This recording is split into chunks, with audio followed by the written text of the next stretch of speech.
Prior to treatment, perform a thorough assessment of the patient from multiple vantage points. During this assessment, determine if the patient is an appropriate candidate for Kybella treatment. Establish that there is sufficient submental fat to treat, and identify any abnormalities that would preclude treatment. The assessment is also dynamic. Have the patient tense the platysma muscle to help isolate their preplatysmal fat pad. Then, have the patient smile and swallow to rule out any asymmetry or other characteristics that could impact treatment or outcome. Also, examine the area surrounding the submental fat in order to identify other potential causes of submental fullness, such as enlarged lymph nodes, salivary glands, or thyroid abnormalities. Give careful consideration to the use of Kybella in patients with excessive skin laxity and/or prominent platysmal bands for which the reduction of submental fat may result in an aesthetically undesirable outcome. Clean the cervicomental region, including the treatment area, with an appropriate topical antiseptic.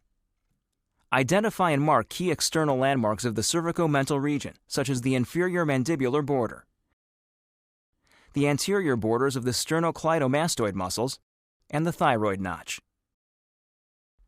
Then, identify and mark the boundaries of the patient's submental fat compartment, including the submental crease anteriorly and the hyoid bone posteriorly.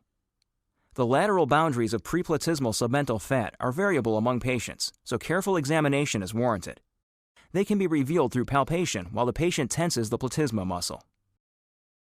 Kybella deoxycholic acid injection should not be injected near the marginal mandibular nerve, which courses superficially over the mid-mandible near the antegonial notch at the anterior edge of the masseter muscle. Therefore, it is important to mark a no-treatment zone around the probable location of this branch of the facial nerve. Draw a line 1 to 1.5 centimeters below the inferior mandibular border from the gonium to the mentum. Kybella must not be injected above this line. Apply a 1 centimeter grid to the treatment area by using the supplied skin marking grid or a marking pen and ruler to draw a grid with 1 centimeter spacing. If applying the provided grid transfer, remove it from the packaging and assess its general fit on the marked treatment area. Remove the clear protective top sheet and discard.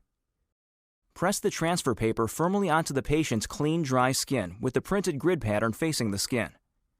Using a sterile water-dampened cotton ball or pad, press down and wet the entire paper backing thoroughly while maintaining even pressure on the transfer paper. Wait approximately 15 seconds and then peel off the paper backing and discard. Calculate the total number of 1 milliliter syringes needed by counting the total number of dots within the perimeter of the treatment area and dividing that number by 5. No more than 10 milliliters, or 5 vials of Kybella per treatment session is recommended. Next, apply an ice or cold pack to the treatment area for approximately 5 minutes while preparing Kybella for administration. Prior to the procedure, oral analgesics and/or topical or injectable anesthetics may also be administered. If injectable anesthetics are to be administered, the treatment area should be outlined first. After counting the dots in the treatment area to determine the number of 1 milliliter syringes needed, remove the appropriate number of 2 milliliter product vials from the carton. A single vial will fill 2 1 milliliter syringes of Kybella. Using a large bore needle, draw 1 milliliter of Kybella into the sterile syringe and then replace with a 30-gauge half-inch needle for the injections. Pinch the preplatysmal fat between 2 fingers, pull it away from the underlying tissue, and inject 0.2 milliliters of Kybella adjacent to each grid marking. Inject perpendicular to the skin until the needle is midway into the preplatysmal subcutaneous fat layer. If resistance is met as the needle is inserted, indicating the possibility of contact with fascial or non-fat tissue, the needle must be withdrawn to an appropriate depth before the injection is administered. Care should be taken to inject adjacent to only those dots that fall within the defined treatment area. Do not inject too superficially into the dermis or during withdrawal of the needle, as this may result in skin ulceration. Also, avoid injecting into muscle, salivary glands, and lymph nodes. To avoid injury to the marginal mandibular nerve, do not inject within a region defined by a 1 to 1.5 centimeter line below the inferior border of the mandible. The treatment session normally takes approximately 15 to 20 minutes, with the actual injections taking about 5 minutes. Repeat the injection process using multiple vials and syringes until all sites in the planned treatment area have been injected. During the procedure, gauze may be used to minimize any pinpoint bleeding at the injection sites, or to apply pressure to the individual injection sites to minimize the potential for bruising. Upon completion of the injections, apply an ice or cold pack to the treatment area to reduce any discomfort. Next, remove the grid and surgical markings by gently rubbing away the markings with a cotton ball or pad that has been thoroughly dampened with alcohol. Ask the patient to return to an upright position. Have the patient smile to allow you to assess for symmetry, and then swallow to ensure that any swelling or edema is not impacting this function. Discuss post-treatment expectations, including the potential for treatment area swelling, bruising, pain, numbness, redness, and formation of areas of hardness. Advise the patient to inform you if they develop signs of marginal mandibular nerve paresis, difficulty swallowing, or if any existing symptom worsens. Instruct the patient on the use of an ice or cold pack, NSAIDs or oral analgesics for managing post-treatment discomfort. The patient may return for an additional treatment after no less than 4 weeks. Important safety information. Kybella is indicated for improvement in the appearance of moderate to severe convexity or fullness associated with submental fat in adults. The safe and effective use of Kybella for the treatment of subcutaneous fat outside the submental region has not been established and is not recommended. Kybella is contraindicated in the presence of infection at the injection sites. Kybella should only be administered by a trained healthcare professional. Avoid injecting in proximity to vulnerable anatomic structures due to the increased risk of tissue damage. Cases of marginal mandibular nerve injury manifested as an asymmetric smile or facial muscle weakness were reported during clinical trials. To avoid the potential for nerve injury, Kybella should not be injected into or in close proximity to the marginal mandibular branch of the facial nerve.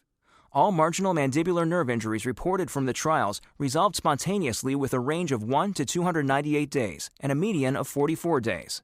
Difficulty swallowing or dysphagia occurred in the clinical trials in the setting of administration site reactions, for example, pain, swelling, and induration of the submental area. Cases of dysphagia spontaneously resolved with a range of 1 to 81 days and a median of 3 days. Subjects with current or prior history of dysphagia were excluded from clinical trials. Avoid use of Kybella in these patients, as current or prior history of dysphagia may exacerbate the condition. In clinical trials, 72% of subjects treated with Kybella experienced injection site hematoma or bruising. Kybella should be used with caution in patients with bleeding abnormalities or who are currently being treated with antiplatelet or anticoagulant therapy, as excessive bleeding or bruising in the treatment area may occur. To avoid the potential of tissue damage, Kybella should not be injected into or in close proximity, 1 to 1.5 centimeters, to salivary glands, lymph nodes, and muscles. The most common adverse reactions in more than 20% of subjects include injection site edema or swelling, hematoma, pain, numbness, erythema, and induration.